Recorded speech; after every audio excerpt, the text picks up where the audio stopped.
சுற்றுச்சூழல் பாதுகாப்பையும் டெங்கு உள்ளிட்ட நோய்களை தடுப்பதையும் நோக்கமாக கொண்டு மத்திய முகாம் பகுதியில் அமைந்துள்ள மத்திய முகாம் மஸ்ஜிதுல் முஹம்மதியா ஜும்மா பள்ளிவாசல் வளாகத்தில் சிரமதான பணி முன்னெடுக்கப்பட்டது.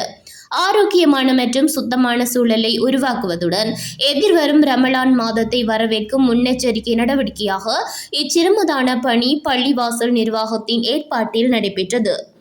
பள்ளிவாசல் வளாகம் மற்றும் சுற்றுப்புற பகுதிகளில் தேங்கியிருந்த குப்பைகள் அகற்றப்பட்டதுடன் உடம்பு பெருக்கம் ஏற்படக்கூடிய இடங்களும் சுத்தம் செய்யப்பட்டது. இச்சிரமதான பணிகள் முதற்கட்டமாக ஜும்மா பள்ளிவாசலை மையமாக கொண்டு முன்னெடுக்கப்பட்டுள்ளன.